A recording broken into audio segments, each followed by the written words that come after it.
Hi good morning. सीधा सौदा के आज के ट्यूसडे एडिशन में आप सबका स्वागत है।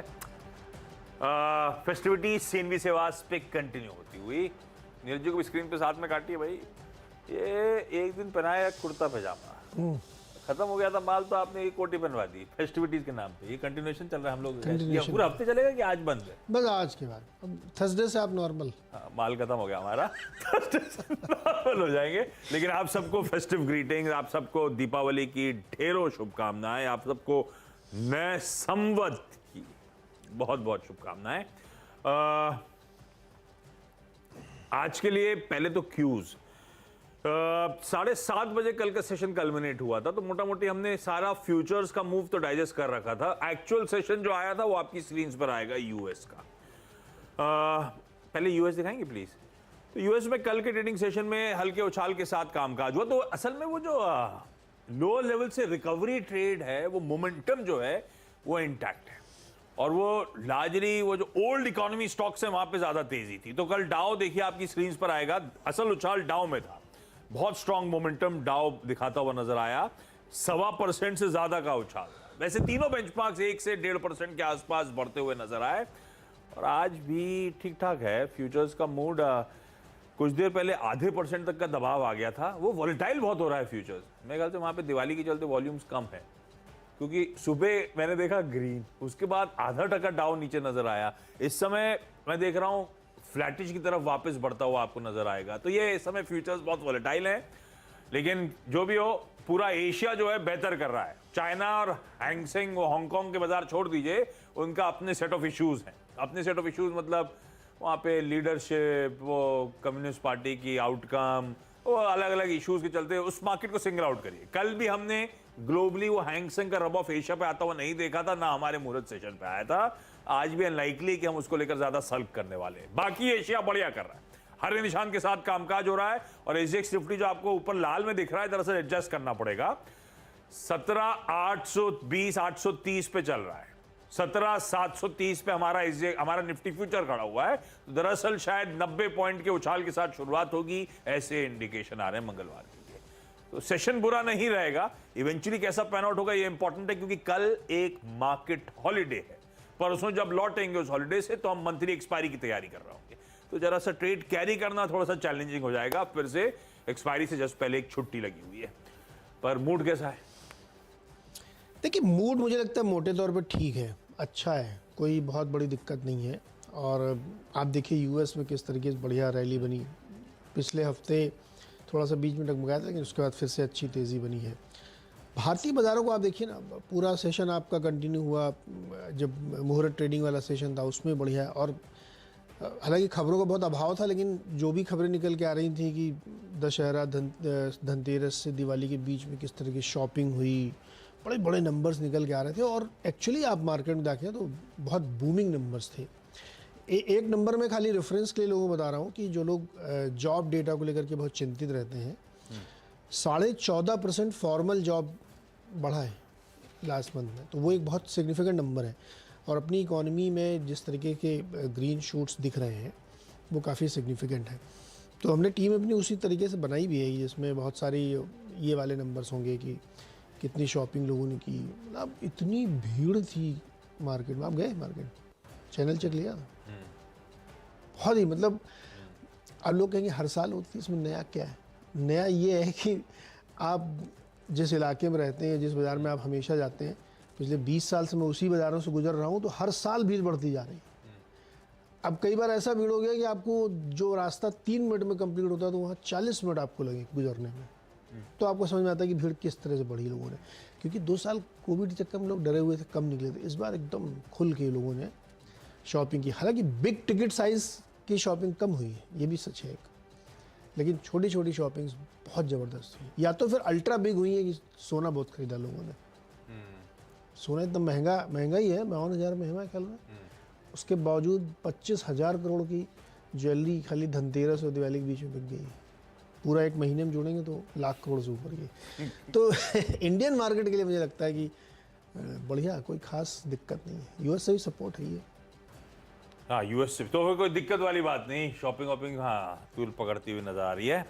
ये अब इसमें ये चैनल चेक थोड़ा मुश्किल होता है। ये ठीक है आइडिया इनका कि जो रोड पे 3 मिनट में निकलते थे आप 40 मिनट लगने लगे, पर पूरी रोड क्रॉस करिएगा, हो सकता है आगे ट्रक पंचर भी खड़ा हो, नहीं, इसलिए जैम हो गया। मैंने चेक किया, मैं इसलिए मैंने चेक कर रखा था पूरी रोड, तो एक्चुअल भीड़ थी। एक्चुअल भीड़ थी वो। तो ठीक है, अब ऐसे में अब आपको स्क्रीन वॉच आउट करनी है। गैप अप के बाद कितना गैप सस्टेन होगा मुझे थोड़ा सा क्वेश्चन मार्क लगता है, क्योंकि हो सकता है ऊपरी समय थोड़ी सी प्रॉफिट टेकिंग देखने को मिल सकती है, इंस्टेंसेस आ सकते हैं, तो सिलेक्टिव रहेंगे हम स्टॉक्स में। सेशन से शुरू होने से पहले एक तो हमारे पास बहुत ज्यादा न्यूज फ्लोज नहीं है, क्योंकि हमने कल शाम को जाके सब कुछ डाइजेस्ट करा, और मेरे ख्याल से कल और आज के बीच में न्यूज फ्लोज रहने ही नहीं है, क्योंकि कंपनी कल भी छुट्टी पे थी सारी की सारी, आज भी सबके यहाँ छुट्टी है, हम काम कर रहे हैं, तो न्यूज फ्लोज नहीं है स्टॉक स्पेसिफिक में। कल भी छुट्टी पे रहेगी, कल भी छुट्टी पे रहेगी, तो एक्चुअल न्यूज फ्लोज अब थर्सडे ऑनवर्ड शुरू होंगे। रिजल्ट सीजन भी फर्स्ट पड़ गया, कुछ नहीं था मंडे को, कुछ नहीं, आज इक्का दुक्का छोड़ के काम के, तो थोड़ा सा न्यूज फ्लोज खत्म है, और ऐसे में अजम्पशंस पे चलना है, स्क्रीन्स को वॉच आउट करना है। पहला स्टॉक जो मैं रख रहा हूं, पर एक दिक्कत है स्टॉक के साथ कि ये स्ट्रीट का कंसेंसस भी इमर्ज हो रहा है, और आमतौर पे जब कंसेंसस इमर्ज होता है तो एक समय आता है कि थोड़ा सा मोमेंटम फिजल आउट होता है, स्मार्टर हैंड्स वर्कआउट करने की शुरुआत करते हैं, पर ये ऐसा अभी दिख नहीं रहा मुझे। स्टेट बैंक ऑफ इंडिया अच्छा लगता है। इस समय बैंक स्वीट स्पॉट में है, बैंक्स में सरकारी बैंक्स एक प्रेफर्ड स्पेस है, और वो सरकारी बैंक्स पे कई बार चैनल पे चर्चा हुई, इनफैक्ट यहां तक चर्चा हुई कि पीएसयू बैंक का ईटीएफ ले लीजिए। वो ईटीएफ देखिए पिछले एक हफ्ते में किस तरह से फटता हुआ नजर आया। तो सरकारी बैंक्स में बीटा तगड़ा है नीचे वाले छोटे सरकारी बैंक्स का, एसबीआई फिर भी रिलेटिवली बेहतर है, पर लेना कंफर्ट इसी के साथ था। आप कुछ छोटे वाले भी सिंगल आउट कर सकते हैं, मोमेंटम बहुत स्ट्रांग बना हुआ है, आपने सब नोटिस करा होगा सारे के सारे स्टॉक्स में, तो वो इसीलिए एक्सपर्ट रिकमेंड करते हैं पीएसयू बैंक ईटीएफ ले लिया जाए। पर एसबीआई स्वीट स्पॉट में है, धीरे धीरे करके वापस 570 रिक्लेम करता हुआ। ये इवेंचुअली अब नॉट नेसेसरली आज के लिए, नॉट नेसेसरली एक्सपायरी डेट के लिए आज से, पर इवेंचुअली यहां से बड़े स्वीट स्पॉट में है एसबीआई, इंक्लूडिंग कई सारे इसके साथ साथ सरकारी बैंक्स, क्योंकि ओवर द इयर्स सरकारी बैंक्स में क्लेंजिंग एक्सरसाइज हुई थी, है ना, उसके चलते pain, years of non performance सब देख लिया हमने। अब जाके वो क्लेंजिंग एक्सरसाइज का फायदा मिलना शुरू हुआ, क्रेडिट साइकिल इंप्रूव हो रही है, पैसे मोबिलाइज हो रहे हैं, और एक वीडियो वायरल हुआ था, पैसे इस तरह से मोबिलाइज करने पड़ रहे हैं ग्रोथ को चैनलाइज करने के लिए। कोई कैनरा बैंक के क्या था वो कॉर्पोरेट डिपॉजिट के लिए बाइक लेके, अरे वो वीडियो वीकेंड में हल्ला मचा हुआ था उस वीडियो का, डिपॉजिट चाहिए 666 क्या है, तो वो पैसा मोबिलाइज हो, स्वीट स्पॉट में बैंक्स आते हुए, बैलेंस शीट के स्ट्रेन रिड्यूस होते हुए, अरेस्ट होती हुई प्रॉब्लम काफी हद तक, तो ये सब स्वीट स्पॉट पे आने के वो है, और इसीलिए आप देख रहे हैं कि प्राइवेट बैंक से कंधा मिलाकर एसबीआई परफॉर्म करके दिखा रहा है आपको। तो रखिए भाई स्टेट बैंक ऑफ इंडिया को रडार पे, मैं इन ग्रीन लेके चल रहा हूं, बट ये कंसेंसस ट्रेड है, हमें वॉच आउट करना पड़ेगा, निम्बल फुटेड होना पड़ेगा अगर ट्रेडिंग का मन है तो, और स्ट्रिक्ट स्टॉप लॉसेस के साथ अप्रोच करना पड़ेगा, क्योंकि कल भी मुझे याद पड़ता है मुहूर्त ट्रेडिंग के सेशन ही इसी चैनल, इसी प्लेटफॉर्म पे कंसेंसस ट्रेड के तौर पे भी इमर्ज हो रहा था, इस तरह का मामला है एसबीआई के साथ। तो एसबीआई ग्रीन है विद कॉशन। टाटा मोटर्स को ग्रीन लेके चल रहा हूं। टू अर्ली टू से कि ऋषि सुनक साहब का लौटना 1.5 साल ही बचे हैं इस सरकार के लिए, जब फिर से वोटिंग के लिए ब्रिटेन जाता हुआ नजर आएगा, पर काफी होप्स राइड कर रही हैं इकोनॉमी को पटरी पे लाने की कोशिश करने की, और वैसे ही कहा भी गया था, पहले से कहा गया था कि सबसे डिजायरेबल कैंडिडेट वही है।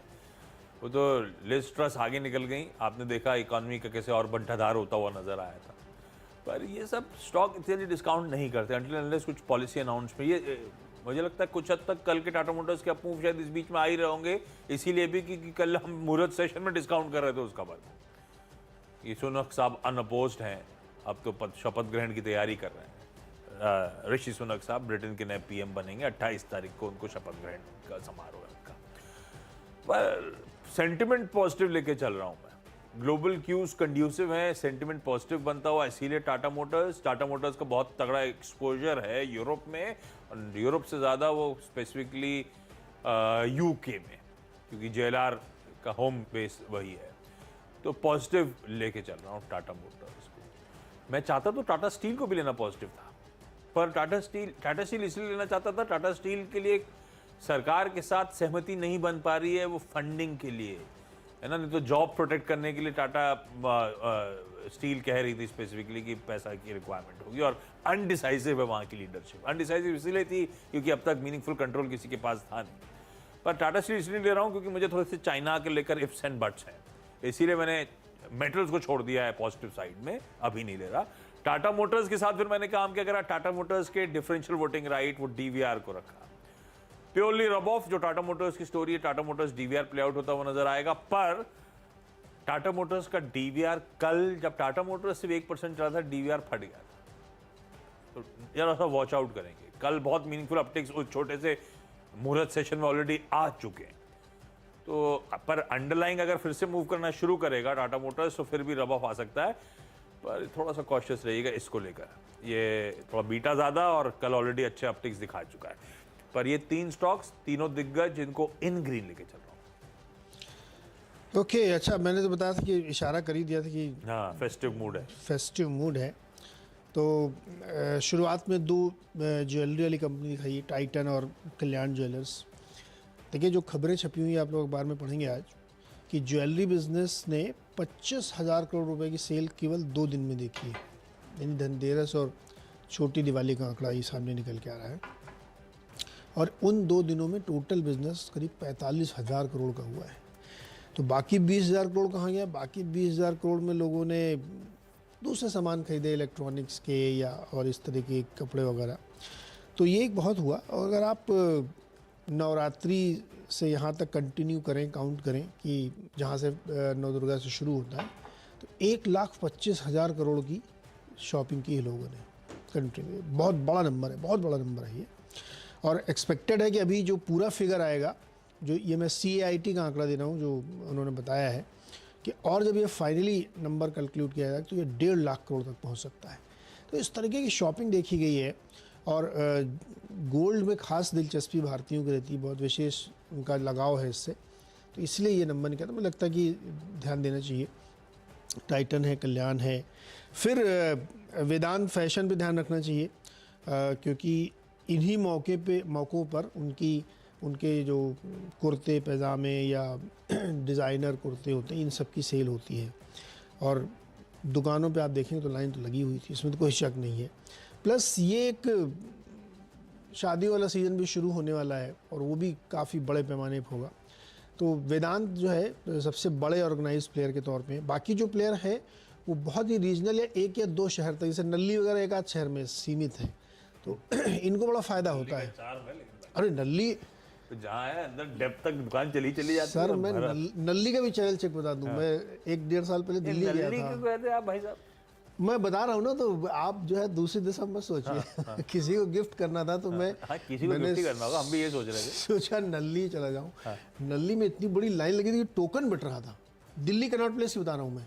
टोकन का मतलब आपको टोकन नंबर दे दिया गया कि आपका नंबर वाली 45 है, तो आप खड़े रहिए, जब नंबर आएगा 45 नंबर मतलब हम पुकारा जाएगा। साड़ी की दुकान मतलब वो काउंटर पे जाके एंटर नहीं करना दुकान में, बाहर खड़े रहिए। इतनी भीड़ थी।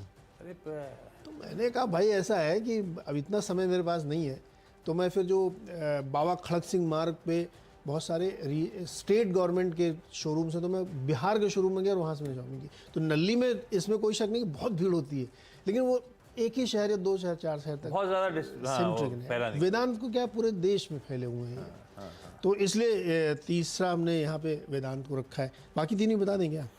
नहीं पहले ही बताइए। जब फिर नल्ली गए थे आप लेने के लिए, वहाँ पे भीड़ थी, तो आपने स्टेट गवर्नमेंट बिहार वाले से ले लिया। जिसको दिया वो उतना ही खुश हुआ कि अपसेट हो गया कि नल्ली की साड़ी नहीं। उसको क्या पता कि मैं नल्ली गया था। माल वैसे ही था, क्या अच्छा दिख रहा था। इन्होंने बताया नहीं, नल्ली का पैकेट ले लिया था उन्होंने फ्री में, पन्नी वाली यूज करी है। उसको थोड़ी पता कि मैं पहले नल्ली गया था, वहां से लौट आया, मैं बिहार एम्पोरियम गया था। नल्ली महंगा ही बहुत था। देखो एक रीजन तो ये था कि मान लो 50 मिनट आप लाइन में लगाओ, तो जो बाहर निकल रहे थे उनसे टोकन पता लगा बहुत महंगा है भाई, नल्ली की साड़ियाँ बहुत महंगी है। तो हमने कहा दूसरा रीज़न यहाँ से निकल लेने का ये भी है कि बहुत महंगा भी है वो। अच्छा, बाकी थीम कौन से बता रहे थे आप? अच्छा, बाकी थीम भी एसी खरीदारी वाली है, जिसमें वी मार्ट, जुबिलेंट फूड और एवेन्यू सुपर मार्ट। देखिए, मैंने एक चीज़ इसमें नोटिस जो मैंने किया बता दूं कि इस बार ज्वेलरी को अगर आप छोड़ दें तो बहुत बिग टिकट साइज़ की शॉपिंग लोगों ने नहीं की है। छोटी टिकट साइज़ की शॉपिंग, जैसे ग्रॉसरीज में तो भयानक भीड़ थी, मतलब खाने पीने इन सब की चीज़ों में बहुत ज़बरदस्त भीड़ थी, या कपड़ों की दुकानों में भीड़ थी। जैसे अब मुझे नहीं लगता कि उतने ज़्यादा एसी बिके होंगे कि चलो ऑफ सीजन है तो एसी खरीद लें या 50,000 की टीवी खरीद लें। ये वाली शॉपिंग कम हुई है, 5-10 हज़ार 4,000 इस तरह की शॉपिंग बहुत हुई, या फिर सीधे गोल्ड में हुई है। तो इसीलिए हमने ये रखे हैं यहाँ पे वी मार्ट और एवेन्यू सुपर मार्ट। और जुबिलेंट फूड इसलिए कि भाई देखो खाने पीने की तो बहुत तगड़ी भीड़ थी, लोगों ने फेस्टिवल सेलिब्रेट बहुत अच्छे से किया है। तो ये 6 स्टॉक में रहे हैं जो पूरी तरीके से इस थीम पर है कि लोगों ने फेस्टिवल का बड़ा मजा लिया है। अच्छा, मैस्टेक अगला स्टॉक अभी क्यों नहीं मिल रहे थे, तो यूके पे ही फोकस कर लिया आज पूरा। तो मैस्टेक इसीलिए कि हिंदुस्तान के अगर किसी कंपनी का सबसे तगड़ा एक्सपोजर यूके पे है, यूरोप तो अलग है, यूके में सबसे ज्यादा एक्सपोजर जो है वो आपकी स्क्रीन पर है, मैस्टेक। और इसीलिए साल भर का चार्ट खींचेगा डायरेक्टर साहब जरा स्क्रीन पर मैस्टेक का। लास्ट काउंट मुझे याद पड़ता है यूके / यूरोप से इसके 75% रेवेन्यूज आते हैं, इस तरह का एक्सपोजर रखते हैं। और उसमें भी यूके गवर्नमेंट कॉन्ट्रैक्ट्स लार्जली उस पे। और ये देखिए उस स्टॉक का हाल पिछले कुछ महीनों में किस तरह से मैसिव करेक्शन। वो साल भर में 35 दिखा रहा है, लेकिन वो कहानी असल में कुछ महीनों की है कि वो 35% का डिक्लाइन और इस तरह से पिटा हुआ है। अब होपिंग इकोनॉमी पटरी पे, होपिंग एक स्टेबल गवर्नमेंट अगर 1 साल 1.5 साल के लिए आ ही रही है यूके में, तो अजम्पशन ये है कि गवर्नमेंट स्पेंड्स वापस रिज्यूम होते हुए नजर आएंगे। और गवर्नमेंट स्पेंड तो बट ऑफ से रिज्यूम होंगे, क्योंकि इकोनॉमी को पटरी पर लाने के लिए उससे ज़्यादा बेहतर तरीका होता नहीं है। मैस्टेक का रख रहा हूँ मैं इन ग्रीन पर, ये देखिए ऊपर 4% का उछाल कल के छोटे से 1 घंटे के मुहूर्त सेशन में। वो इसीलिए था कि जो हम अजम्पशन लेके आज बैठे हुए हैं, पंच करने वाले ने कल ही वो अजम्पशन पंच कर रखा है। तो हमें जरा देखना पड़ेगा आज स्टॉक कैसे बिहेव करता है। ऐसे ही संवर्धन मदरसन, यानी कि मदरसन सुमी हमारे लिए पुराना, 3/4 रेवेन्यूज इसके भी यूके से, यूएस से, यूरोप से आते हैं। और इसके लिए लार्जली वो इंपॉर्टेंट ज्योग्राफीज थी। इसके लिए सिर्फ यूके नहीं, जैसे मैस्टेक के लिए तो मैं कह सकता हूँ यूके, इसके लिए यूरोप इंपॉर्टेंट था, इंक्लूडिंग यूके। पिटा हुआ स्टॉक है, मैं इन ग्रीन लेके चल रहा हूँ आज की रेटिंग सेशन में, तगड़ा एक्सपोजर उस ज्योग्राफी को लेकर। और एक स्टॉक है United Spirits. United Spirits 2 reason से, एक तो आप समझ ही गए होंगे यूके लिंक जोड़ रहा हूं, तो मैं फ्री ट्रेड एग्रीमेंट के होप्स तो डैश आउट हो गई थी। पहले तो दिवाली तक होने वाला था, अब दिवाली के बाद होने की बात हो रही है। और वो अटकना था क्योंकि कोई स्टेबल गवर्नमेंट रजीम नहीं होती, तो किससे डील करोगे, कैसे डील करोगे। और इंडिया का एफटीए इंपॉर्टेंट है कि अपनी पार्टी को बचाना, तो इसीलिए सब ठंडा चल रहा था। एक तो एफटीए का तड़का होगा, दूसरा एफटीए का तड़का अपनी जगह। इसके साथ जो वीकेंड पे नंबर्स आए एक्सपेक्टेशन से काफी बेहतर है, इसीलिए कल के मुहूर्त सेशन में यूनाइटेड स्पिरिट्स अच्छा भी करके गया। हम जितना मार्जिन डिक्लाइन एक्सपेक्ट कर रहे थे उससे कम मार्जिन डिक्लाइन हुआ, और प्योरली वो प्रीमियमाइजेशन जो है वो वॉल्यूम ग्रोथ को लीड कर रहा है। यानी कि इसने वो स्ट्रैटेजी बनाई थी, आपको याद होगा, प्रेस्टीज एंड अबव पे ज्यादा फोकस, नीचे के ब्रांड्स हटाना शुरू करे थे, रिजेक्ट कर रहा था यूनाइटेड स्पिरिट्स। अब वो जो प्रीमियमाइजेशन टूल पकड़ रहा है, उसका फायदा इन नंबर्स भी देखने को मिल रहा है। इसलिए यूएसएल ज्यादा स्वीट स्पॉट पे। और एफटीए की बात इसलिए करिए, असम्पशन ले लेते हैं, हमें सबको पता रहता है डीआईजीओ का पोर्टफोलियो वो सब यहां लाना एक मुश्किल की बात थी। डीआईजीओ मतलब इसका पेरेंट, इसका नाम कब बदल रहा है, बदलेगा नहीं क्या डीआईजीओ? बाहर डायरेक्ट खबर आती रहती डीआईजीओ स्क्रीन पे नहीं दिखता वो डीआईजीओ कभी, देखते डेट हो सकता कुछ अभी। अच्छा, और मैं ख्याल में बदल गया शायद नाम, डाइजियो हो गया। तो वो डाइजियो की डियाजियो हिंदी में कैसे लिखते हैं बताओ, तुम्हें पढ़ के बताऊंगा। डीआईजीओ बोलते हैं, पर लोग यूएसएल को इन ग्रीन लेके चल रहा हूं। 2 खबर अपडेट्स के चलते क्विकली छोटा सा ब्रेक के उस पार बचे हुए 4 स्टॉक्स।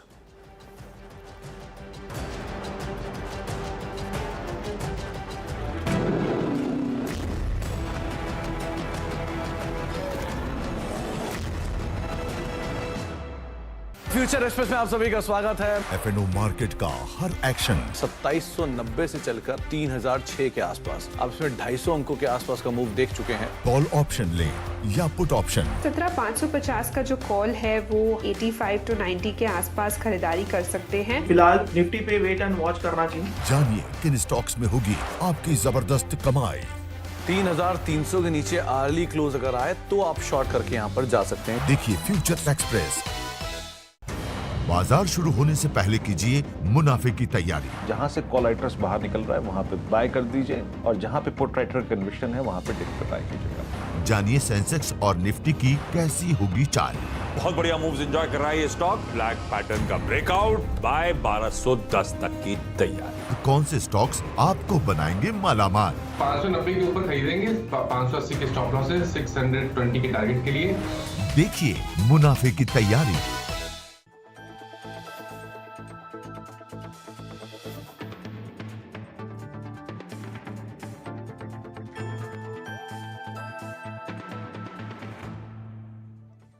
टैक्स बचाने का हो टेंशन या फिर पेचीदे टैक्स नियमों की उलझन, अटका हुआ रिफंड या मुश्किल में फंसा हो आपका रिटर्न। हर मुश्किल सवाल का आसान जवाब है टैक्स गुरु, जहां आप ना सिर्फ अपना टैक्स बचाते हैं बल्कि हम टैक्स की उलझनों को सुलझाने के गुर भी आपको सिखाते हैं। नमस्कार, मैं हूं लक्ष्मण राय और आज आपके सवालों का जवाब देने के लिए हमारे साथ हैं जाने माने टैक्स एक्सपर्ट शरद कोहली साहब। सर, आपका स्वागत है CNBC आवाज में। हमने देखा है कि विदेश में रहने वाले भारतीय अपने घर पे परिवार को, माता पिता को पैसे भेजते रहें, लेकिन इन दिनों विदेश में पैसा भेजने का चलन बढ़ता जा रहा है। अगर रिजर्व बैंक के आंकड़ों को देखें तो पिछले 8 साल में बाहर भेजे जाने वाली रकम में करीब 280% से भी ज़्यादा की बढ़ोतरी हुई है। अब सवाल उठता है कि जो लोग बाहर पैसा भेजते हैं क्या उनको भी टैक्स देना पड़ता है? कोहली साहब, सवाल जायज़ है कि नहीं? बिल्कुल जायज़ है। और लक्ष्मण, पैसा लिबरलाइज रेमिटेंस स्कीम जो चलती है 2.5 लाख जो 2020 में शुरू की गई थी। जी हाँ, प्रति भारतीय ने स्कीम तो पहले से है, उसकी लिमिट चेंज की गई। प्रति भारतीय प्रति वर्ष आप $2.5 लाख तक एक साल में भेज सकते हो। लोग इसका भरपूर फायदा उठा रहे हैं, पढ़ाई लिखाई के लिए, लोन लेने के लिए, निवेश करने, लोन देने के लिए, निवेश करने के लिए, वगैरह वगैरह। तो देखिए, आप जब पैसा भेजते हैं तो 7 लाख रुपए, लक्ष्मण एक लिमिट नोट कर लीजिए। अगर 7 लाख रुपए से ऊपर की रकम बन रही है, और ये लक्ष्मण इंटरेस्टिंग बात है, 7 लाख जब तय की गई थी $10,000 जब रुपया $1 70 रुपए पे होता था, ये तब तय गई, पर अब लिमिट अभी भी 7 लाख है। तो अगर 7 लाख से ऊपर आप जाते हैं, इफेक्टिवली लिमिट कम हो गई है। हाँ, इफेक्टिवली देखा जाए तो बिल्कुल कम हो गई है। तो अगर आप 7 लाख से ऊपर जाते हैं तो उससे ऊपर जो भी अमाउंट होगा उस पे बैंक आपसे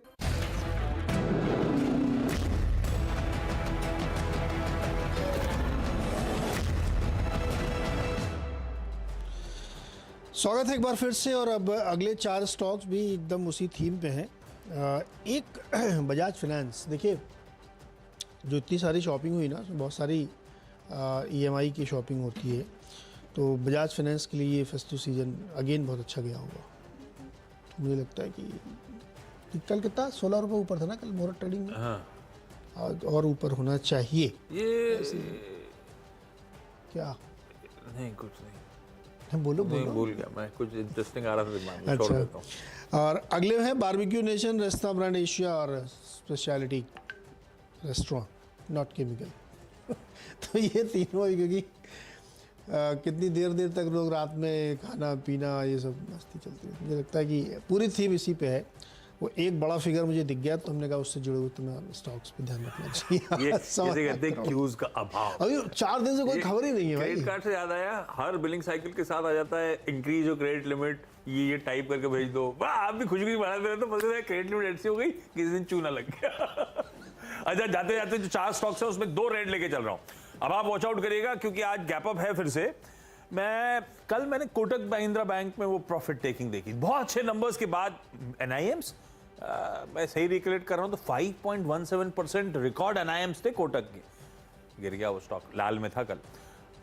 मुझे लगता है थोड़ा सा वॉच आउट करिएगा सेकेंड हाफ में। एक्सिस ऊपरी स्तरों से, नॉट नेसेसरली लाल में, हो सकता है आज फिर थोड़ा सा तूल पकड़े एक्सिस बैंक, ऊपरी स्तरों से शायद थोड़ा सा प्रॉफिट टेकिंग का मन बना है, इसीलिए इसको रेड लेके चल रहा हूं आज की ट्रेडिंग सेशन।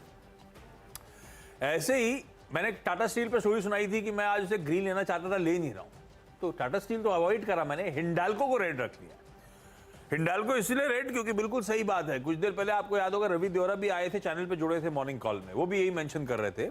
और मेरे लिए कंसर्न है मेटल्स का आउटलुक, क्योंकि चाइना जिस तरह से हैंगसेंग पिट रहा है, इकोनॉमी को लेकर बड़े क्वेश्चन मार्क लगे हुए हैं।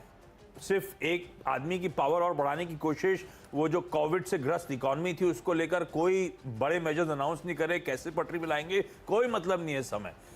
तो वो सब इश्यूज हैं और शायद मेटल्स इसीलिए पस्त पड़े। कल के मुहूर्त में तो फिर भी चमक रहा था, आज मुझे लगता है जरा सा वॉच आउट करेंगे मेटल्स में। हिंडाल्को स्पेसिफिकली रेड लेके चल रहा हूँ इसीलिए। दो स्टॉक्स जो मुहूर्त में, अब रिएक्शन तो सबका मुहूर्त में आ चुका है, जो भी कहानी सुना रहा हूं मैं, वॉच आउट करेंगे। लेकिन फिर भी दो स्टॉक्स रखिएगा रडार पे, नॉट नेसेसरली कोई ट्रेड लेना, वो आपका एडवाइजर ज्यादा अच्छा बता देगा। CL एजुकेट, इसकी बोर्ड मीटिंग शेड्यूल्ड है, नवंबर 2 तारीख को बोनस शेयर जारी करने पे विचार करेगा। तो कल वैसे इंट्राडे में अच्छा उछाल आने के बाद, इंट्राडे मतलब वो 1 घंटे के सेशन में अच्छा उछाल आने के बाद पस पड़ा था, फिर भी रखिए रडार पे इसको आज के लिए। और ऐसे ही स्पाइस जेट, कल मैं एक्सपेक्ट कर रहा था स्पाइस जेट मुहूर्त में अच्छा करेगा, स्ट्रीट का कन्विक्शन नहीं है स्टॉक के साथ, वो मुहूर्त के सेशन ने दिखा दिया, फ्लैट बंद हुआ है, तो इसीलिए सिर्फ रडार पर रखने की बात कर रहा हूं। इसीलिए कि DGCA, director general of civil aviation जो है, इनका रेगुलेटर जो है, उन्होंने, आपको याद होगा, वो समर शेड्यूल में 50% फ्लाइट्स इनकी शेड्यूल से हटा दी, क्योंकि भाई इनकी बड़ी दिक्कतें थी। तो वो दिक्कतें तो अभी भी हैं, अभी भी कुछ रिसेंट इंसिडेंट सामने आ रहे थे स्पाइसजेट की फ्लाइट्स को लेकर। पर DGCA ने इस वीकेंड में जो नया विंटर शेड्यूल सामने रखा है, उसमें वो 50% कैप जो था स्पाइसजेट की फ्लाइट्स में 30 अक्टूबर से इफेक्टिव हटा दिया गया है, यानी कि full resumption of flights SpiceJet कर पाएगा।